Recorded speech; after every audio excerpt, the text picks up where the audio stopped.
Hi everyone, so it's Echoes again today. Sorry about the messy hair. During summer I tend to shy away from blow drying my hair.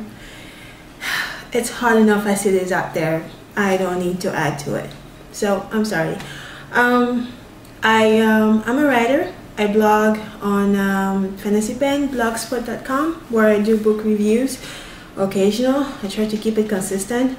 And then I have a personal blog where I blog about writing, everything about writing, my writing life, and occasionally silly stuff and other nonsense things.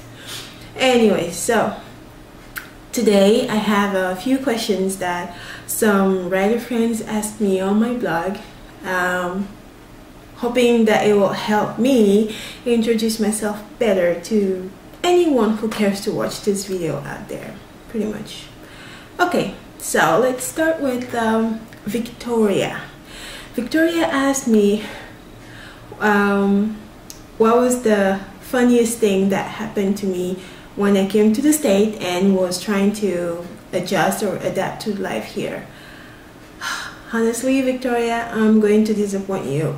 There wasn't much. Actually, it was more, I was outraged by many things. The way young people would treat elderly people. How something bad or violent could be funny to some people. It was more of a humongous cultural shock. But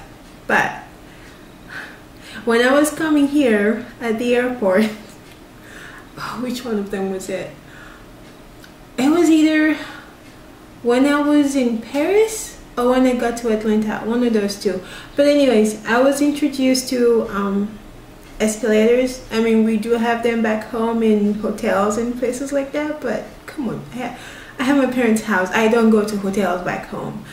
So anyways, I was introduced to escalators, and the first experience I was lucky, and the second one I fell flat on my bottoms big time. I promise I stood up squeaky fast, but I'm pretty sure somebody saw me at the airport and was giggling. I was very embarrassed. So I guess that's the only funny thing I have to share about me coming here. About my childhood in Africa.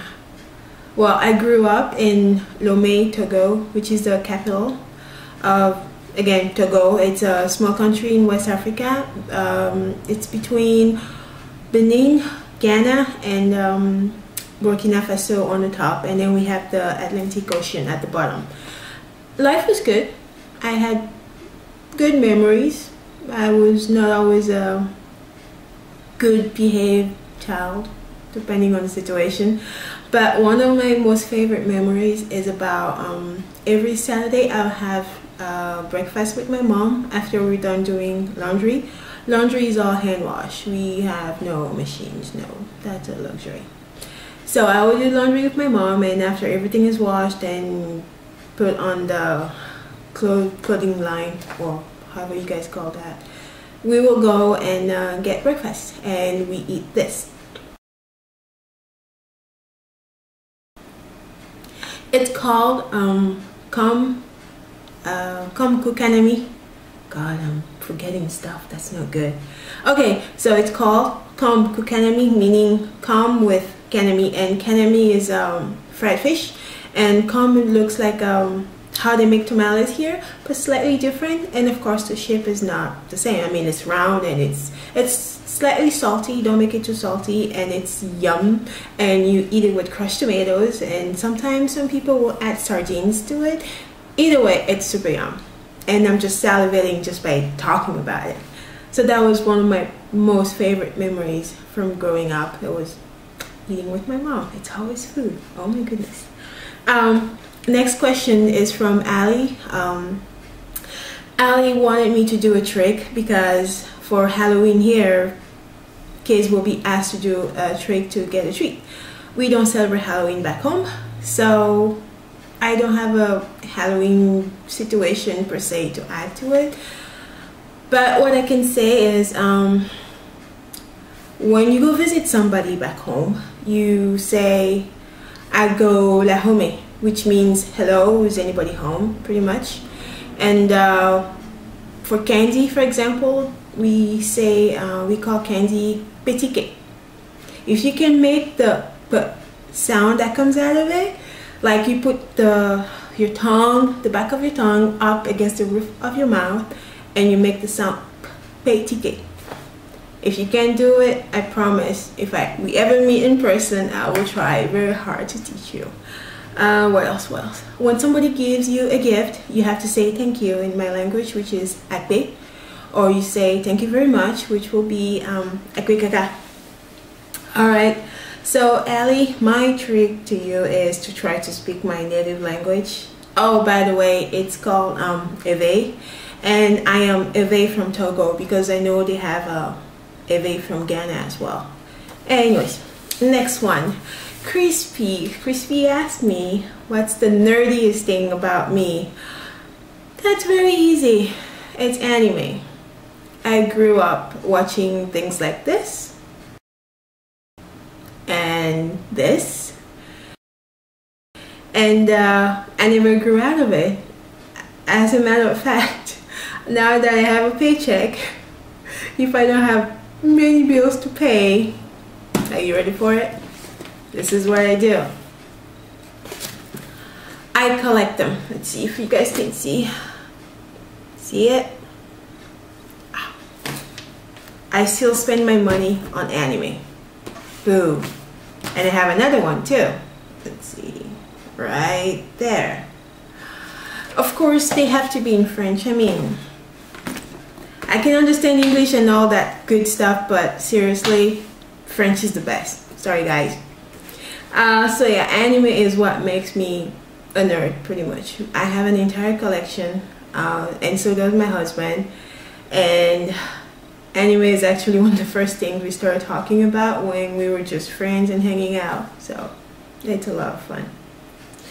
Alright, next person will be Margot. Margot asked me if I was to have a superpower, what it will be. And for me, my superpower will have to be to change people's heart, because one of the main biggest problem that we have back home is each tribe fighting against another tribe because we don't come from the same place, we don't speak the same dialects, and this tribe is at the head of the government, so they put all their people in favor and then everybody else is way down below, and it's just tiresome, very, very tiresome. So if I was to have a superpower, it would be to change people's heart, because I'm just tired of it, pretty much. Now for a very fun question, one of my favorites actually. Margot asked me what will be my favorite mythical creature. When I was growing up, my mom would tell me stories about this creature called Age. She said, according to my mom, it has hair all over his face, or its face. We don't know if it's male or female. So it has hair all over the face, and the hair grows all the way to the knees, and it only has one leg, so it will be hopping instead of walking.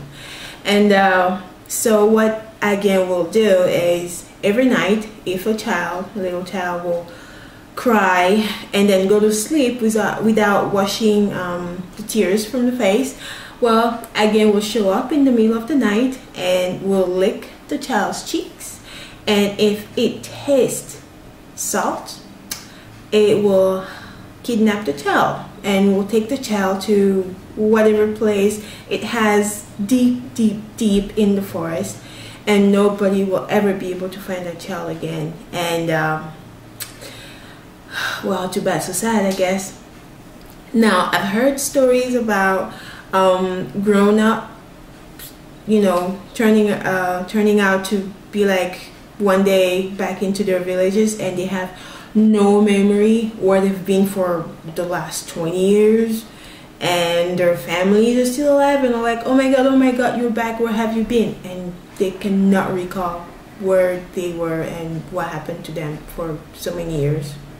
It's weird. So it's scary. It used to scare me. So when I will cry at night, cry myself to sleep, before I go to sleep, I will go and wash my face and scrub every tear away because I didn't want again to come and steal me. Alright guys, I hope you liked the questions and answers, and it was a lot of fun for me to do. I'm sorry the video is this long, but I had a lot of questions and I didn't want to just like skip over them and not answer them properly. So thank you so much for watching, and thank you guys very much for the questions. Bye.